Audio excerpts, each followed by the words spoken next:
So, my dearest glad people, as I said last time, this accountability topic is a very vast one.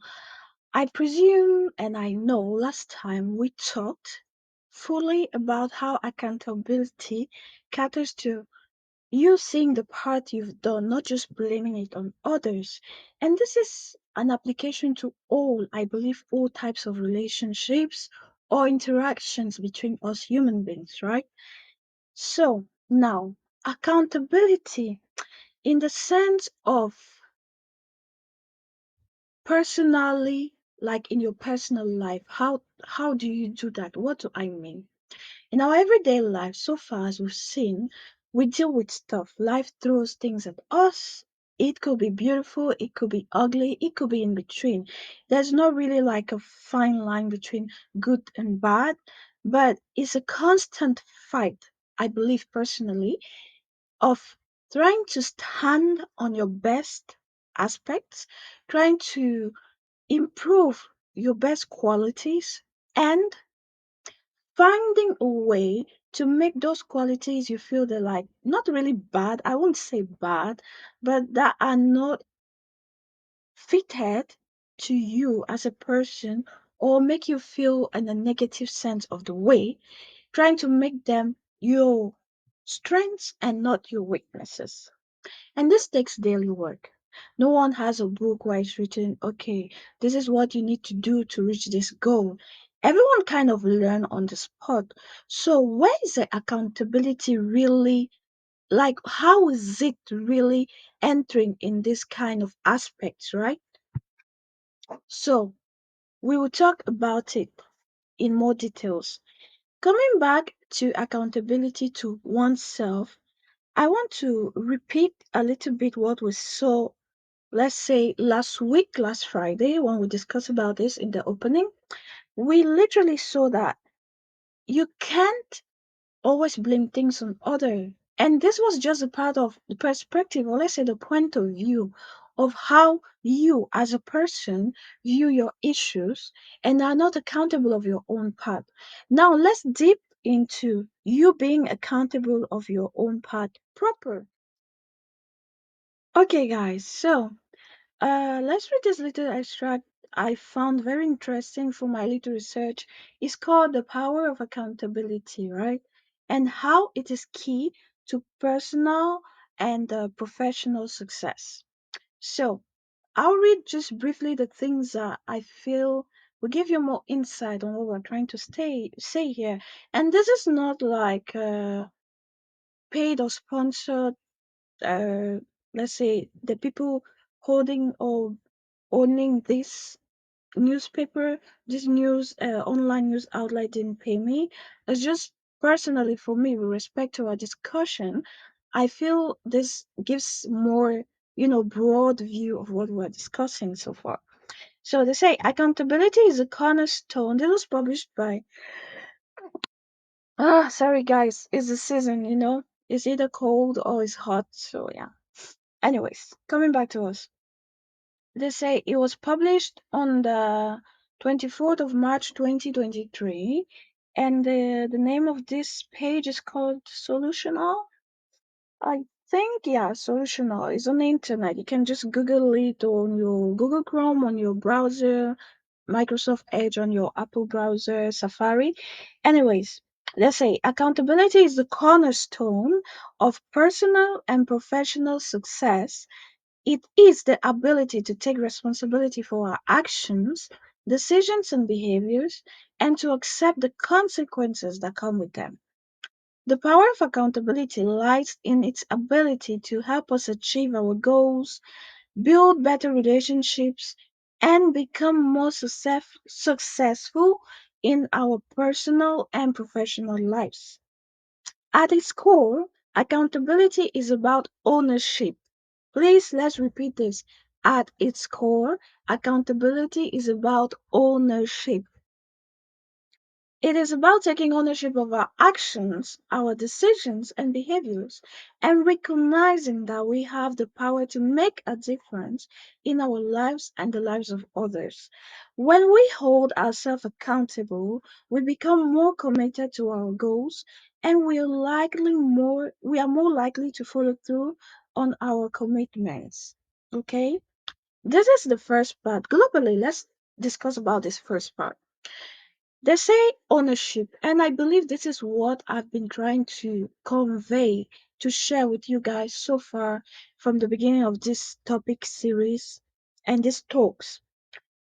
Ownership is the core to everything, and in accountability is more important because if you don't own the things you do, and when I say the things you do, I say in terms of let's put them in these three categories: your actions, your decisions, and your behavior.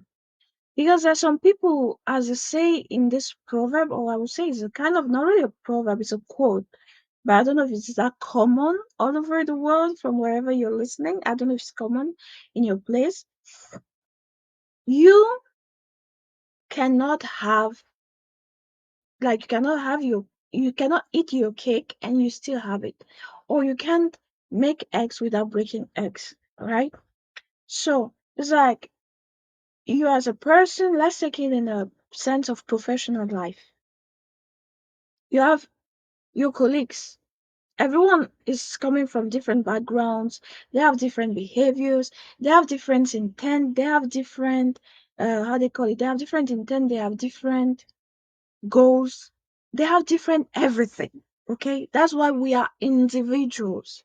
In this moment, my thought process can be quite similar to some other people's thought process, but we can't act, we can decide, or we can behave in the same exact manner, except it is, I believe, if I'm wrong, please correct me, your siblings, your family members, like real close, direct family members. I'm not talking about your extended family, your parents that gave birth to you, or your parents that took care and raised you.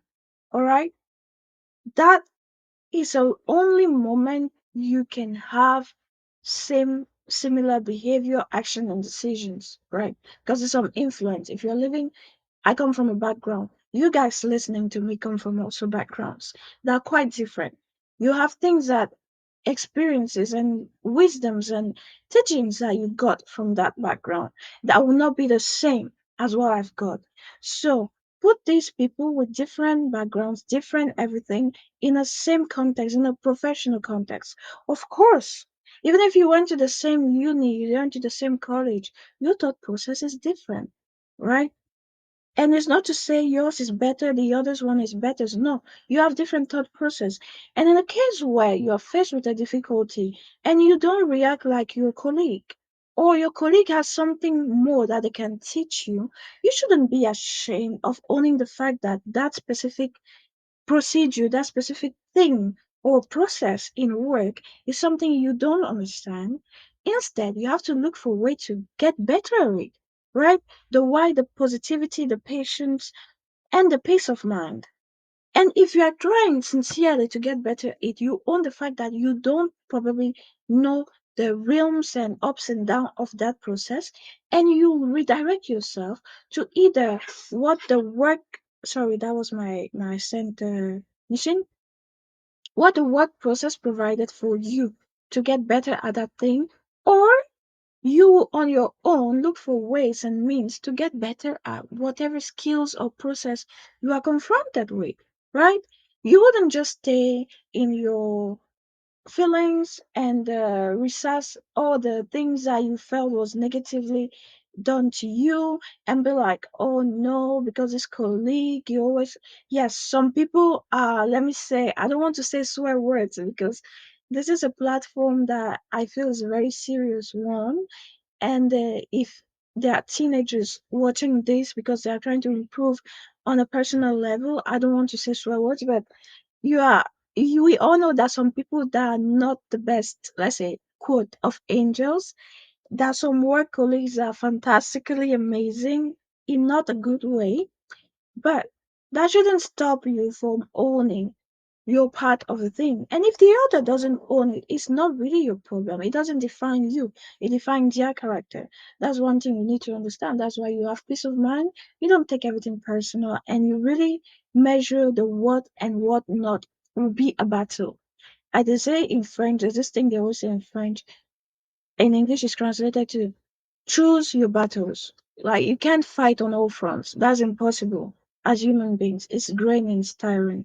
You have to choose your battles, and one of them is to own what you do and get better at it or improve it, and you see the change, be it in personal or professional life. Okay, so that's the really, I feel like that's the main thing about accountability, ownership. What is good about own it? And when you own it, it's not just to own it and be like, yes, I own it. Who cares? No one. Really, actually, no one, if you think about it. It's about yourself, it's about improvement. And if you know in your head that your only competition, and that's a thing I've always carried with me, your only competition is yourself. You of this year can never ever be you of last year. And not even year, let's go by month. Me of last month is different from this month. In the next 2 months, you probably feel a shift in me. Not in a sense I'll change face or I'll become a new person physically, literally in that sense, but emotionally, mentally, and thought process wise, yes. Because of what? Because of improvement, and you never stop to learn, and accountability. All right. So, guys, this is what is all about ownership. So, No. guys, let's stop here for today and soak in everything we just discussed about. But as I said, now you, I think you have it clearer what exactly is accountability, and more in a professional sense. We talked about this. Now let's figure out, each and every one of us listening, how we can then apply all of this knowledge in our own selves, in our way of thinking, so that we can therefore be more accountable, not to please people or to give some prize or medals or whatever, I don't know, but more so to improve ourselves for our betterment. And when we are better, as I always say, you can give what you don't have. We are better, we will also transmit better. It will show not only on the outside from our mouth by us saying, but even from our presence, our behavior, and our aura. So, guys, thank you again for sticking with us. Thank you for taking your precious time to listen, to chat with us, to have this little reflection. And hopefully, we meet together again next Friday for a final conclusion. I'll say last part of this accountability series. And hopefully, you have a great weekend. Enjoy yourself, be happy, be yourself, don't play a role, and see you next time.